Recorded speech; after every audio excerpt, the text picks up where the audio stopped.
안녕하세요. 대학 청년부 김경근 청년입니다. 어버이날을 맞이하여 생명 주신 하나님 부모님께 감사드립니다.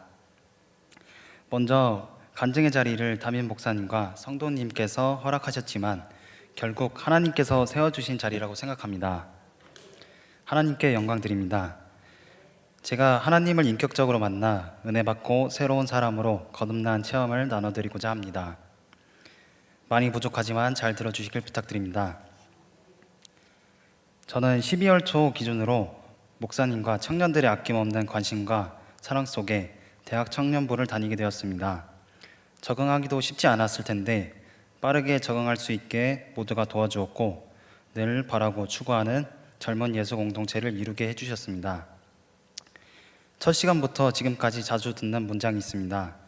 정영광 목사님께서 청년들을 향하여 표어같이 강조 전파하시는 말씀 중에 계속해서 하나님께서 기뻐하시는 거룩한 일 습관을 행하라인데요. 처음 들었을 때는 잘 이해하지 못했으나 지금의 저에게 있어서 이 말씀은 가장 인상 깊게 와닿았습니다. 저의 신앙생활에 대해 결론부터 말씀드리자면 현재 저는 말씀을 바탕으로 하나님의 사람으로 거듭나고 은혜 안에 평안 얻기를 힘쓰고 있습니다. 하나님을 더욱 알아가기 위해 말씀을 찾고 기도하는 일에 중심을 두고 있습니다. 하지만 저의 과거는 계속해서 하나님께서 기뻐하실 거룩한 습관을 행하지 않던 청년이었습니다. 비교적 최근까지도 그러하였는데요. 아무래도 사람인지라 한순간만 기억하고 시간이 지나면 작심삼일 하듯이 잊어버리는 것 같습니다. 저의 간증은 변화 이전 신앙생활, 하나님을 인격적으로 만난 사건, 변화 이후 신앙생활 세 가지로 정리해 드리고자 합니다. 첫째, 변화 이전 신앙생활은 모태신앙으로 시작되었습니다. 부모님께서 목회활동 하시기 때문입니다. 지금 저는 이 자리에 나와 있으나 부모님께서는 충주 지역 작은 시골 마을 교회에서 말씀을 전파하고 계십니다. 목회자의 자녀로서 모태신앙은 모두 아시다시피 가장 큰 축복이자 은혜라고 생각됩니다. 하지만 가양교회를 다니기 전 12월 초까지만 해도 저는 그렇지 않다고 여겨왔던 것 같아요. 저는 삼형제 중 큰형을 제외한 쌍둥이 막내로 늘 다른 형제들에 비해 다소 체격이 왜소하고 자주 아픈 지난 시절을 보냈습니다. 늘 형제들같이 건강하게 아프지 않게 살고 싶었던 마음과 가지고 싶고 하고 싶은 욕심만 많던 지난 날이 떠오릅니다. 부모님께서 다소 부유하지 못한 가난한 환경 속에 가정을 책임지며 오직 믿음으로 어렵게 목회 활동을 하셨어요. 그러나 저는 말씀으로 살기보다는 스스로 마음 한편에 늘 만족하지 못하고 불평으로 가득 찬 결핍에 사로잡힌 삶을 지내왔습니다. 이 결핍을 내려놓는 계기가 된 것은 가양교회 대학 청년부 및 대예배 나와 하나님을 만나기 위해 예배 참석, 하나님의 나라를 위한 헌신 봉사하는 사역 등을 열심히 활동한 이유입니다. 둘째, 하나님을 인격적으로 만난 사건은 2018년부터 2021년 약 3년 원인 불명 치유 방법 없이 지속되던 만성 두드러기 치유 사건과 2024년 4월 10일 하나님께 분노 섞인 의심으로 넘어져 얼굴을 다친 사건 두 가지입니다. 모든 내용을 나누고 싶으나 주어진 시간이 짧기에 요약하여 말씀드리겠습니다. 과거 결핍이 육체를 지배한 상황 속에 저는 당연하게도 믿음이 뭔지 모른 채 단순히 부모님께서 하시니까 교회 갔습니다. 목회자의 자녀라는 부담이 늘 엄청나게 컸습니다. 앞에 나가서 하는 게 떨리고 두려웠어요. 마음속으로는 예배자가 아닌 도망자였습니다. 사역이나 뭘 하지도 않았는데 설교 말씀을 듣게 되면 꾸벅꾸벅 졸거나 끝나는 시간만 기다리고 끝나는 시간이 되면 눈이 번쩍 떠지고 일무적으로 참석하던 때가 엊그제 같습니다. 정말로 음주, 흡연만 절대 하지 않고 세상 사람들처럼 지냈던 것 같아요. 성도님들께서도 공감하시겠지만 마음의 문을 비롯한 듣는 귀와 보는 눈이 영적으로 차단되면 믿음이란 것에 의심하며 불평과 원망을 곱씹으며 살게 된다는 것인데요. 앞서 소개한 두 가지 사건 모두 세상의 스트레스에 낙심하고 방황하는 것이 기준입니다. 하나님을 향해 혈기로 반항한 것에 대한 눈물의 회개에 이르는 깨달음이라고 말씀해 드리고 싶습니다.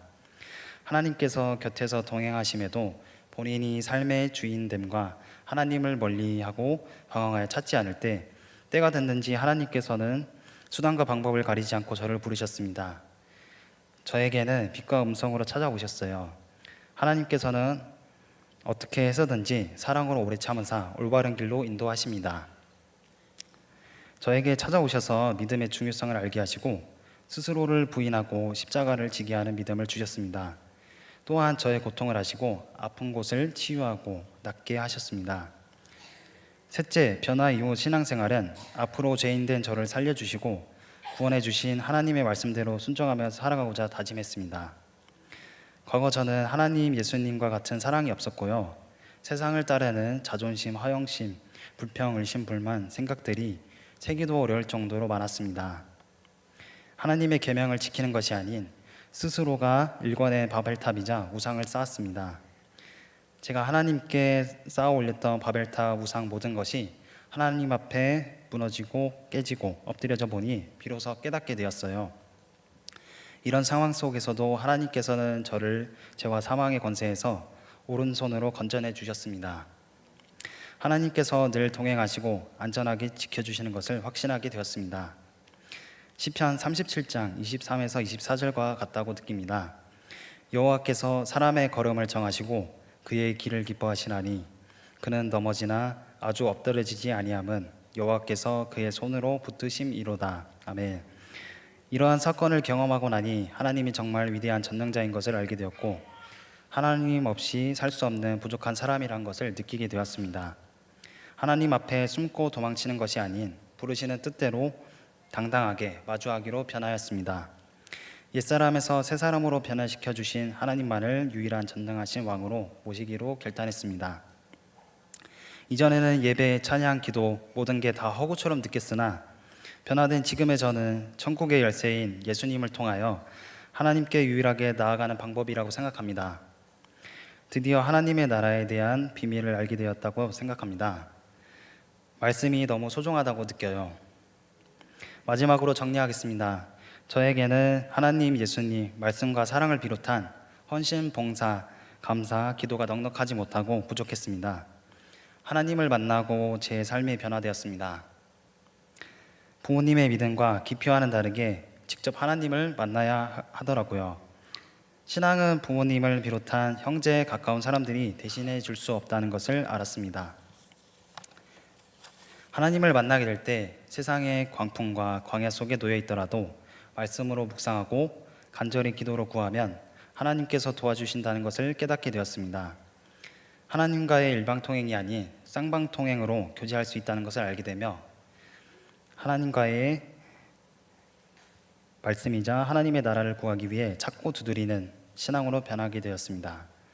죄에서 자유하고 평안을 얻고 누리게 되었습니다.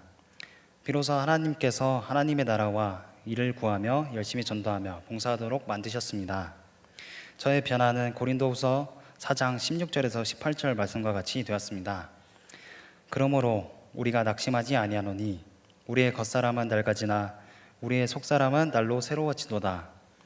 우리가 잠시 받는 환난에 경한 것이 지극히 크고 영원한 영광에 중한 것을 우리에게 이루게 함이니 우리가 주목하는 것은 보이는 것이 아니요 보이지 않는 것이니 보이는 것은 잠깐이요 보이지 않는 것은 영원함이라. 아멘. 이상 간증을 마치겠습니다. 들어주셔서 감사드립니다.